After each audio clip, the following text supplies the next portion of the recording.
Hello guys, welcome everybody to day 8 of the trading marathon. My name is Daniel, and in today's video we will talk about the behavior you should have or you should follow when you win. This is one of the last trading psychology chapters that we will have in this course, and it's at least as important as the video about how to behave when you lose, because after all, victory is a terrible teacher. Like, you could say victory is intoxicated after all, because after you start winning, you will for sure start believing that you can coast, that you have it all figured out, that you have the magic eye to see every movement in the charts, and in the worst case you will even think that the rules don't apply to you anymore. And that's why victory is such a terrible teacher, because in the moment you start to believe that you made it, I can guarantee you will start unmaking it, because your decision making will be influenced by the thought that you have already made it. So you start to become careless in your decision making, you start to become careless in the choice of your trades and also in your position sizing. And this is then the exact reason why you will have a setback at this stage, or after some victories that feel very pleasant for you. And it's completely usual. I think that really happens to every single trader. It's why trading is so hard. That's why this craft, this skill is so hard to learn, so hard to master, because those are automatic psychological reflexes that every single person on earth is facing when he is confronted with a chart for trading or losing money, winning money. Those are all like the dopamine addiction you get from gambling, the same you can apply to trading. But the difference is that in trading you can kind of, with some chart analysis skills, force some wins into existence. But then you will definitely, based on the wins you previously had, become careless, and this will be the reason for the following losses. So that's what I'm trying to teach you here in this video, that after you will hit some wins that are for you personally big wins. I cannot tell what is a big win for you. Maybe you have $0 on your bank account and a big win for you is $100. That's totally legit, and that's the stage where you should become careful. Maybe you are a millionaire and a big win for you is $2 million.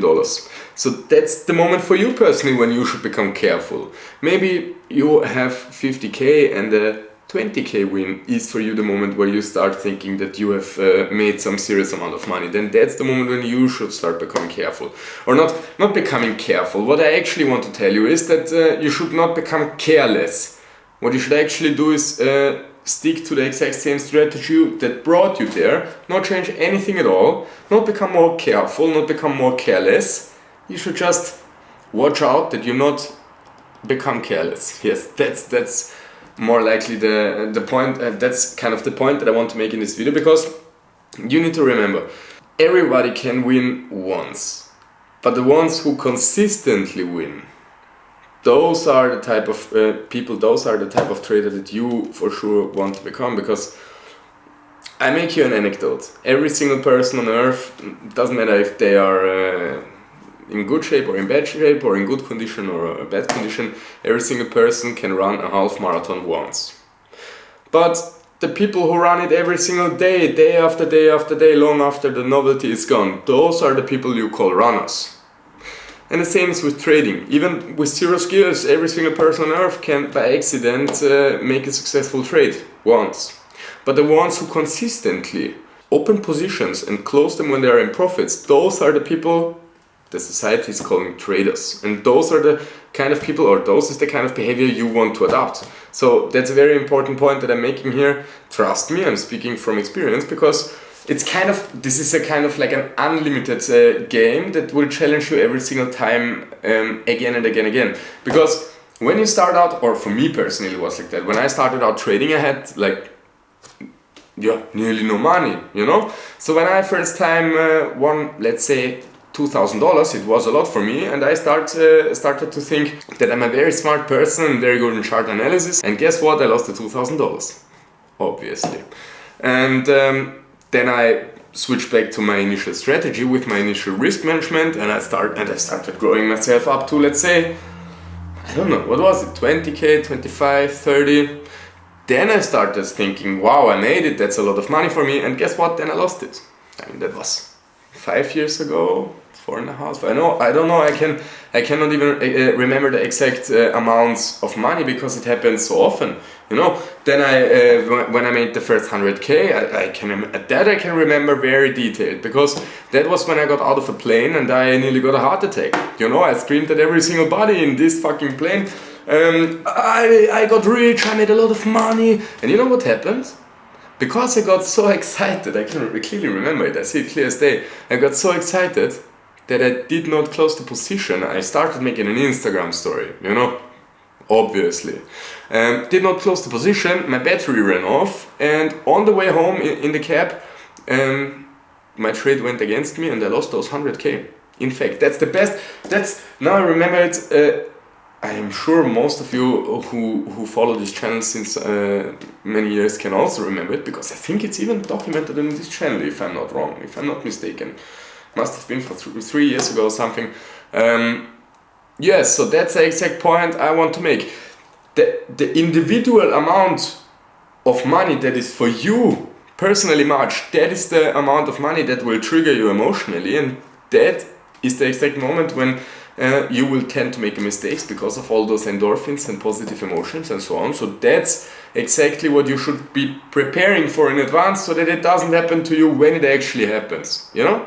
Also, for example, when I made $2.4 million, that was my biggest win. What happened to me? Like, I think one week after I made the $2 million, I lost 400K within 5 minutes while I visited the sauna. Because I was so positive or so sure in my analysis that I was following in order to make the $2 million, so that I was easily okay with the thought of risking 400K on this single position that was open at that time. But this is a huge mistake because, you know, like, if you have $2 million, you should absolutely not risk 400K on a trade. It's as simple as that, you know. But since I got overconfident because I just previously before made $2 million, that was the reason why I got overconfident, and that was the reason why I had this betting size. So that's the exact thing that I want to help you out and guard you so that you don't have this when it happens to you. Once you made a significant amount of money, you can think about shifting a little bit or a part of that money out of your trading account, for example. But you should not go crazy with your betting size and skyrocket your position size and potential amount that you are risking. Okay, so that's the wrong path, my friend. Okay, so that was kind of really the important point of this video. Always remember, guys, whatever situation you're in right now, results from yesterday do not guarantee results for tomorrow. So whatever situation you're in, good or bad, just think about the future, how you right now can make the best of your situation right now, independently of the mistakes that you did in the past, you know? Don't be angry about what happened, and don't think about how to immediately fix it. Just always reset your mind, start from zero, so to say, in your mind, and think as neutrally as any way possible about your next move in whatever situation you are right now. Okay? So that's the important point, especially when you're winning, because that's when most people tend to do the most stupid actions. Yes. I hope this information was helpful, guys, and I hope to see you tomorrow in the next video. Stay hard. Ciao, ciao.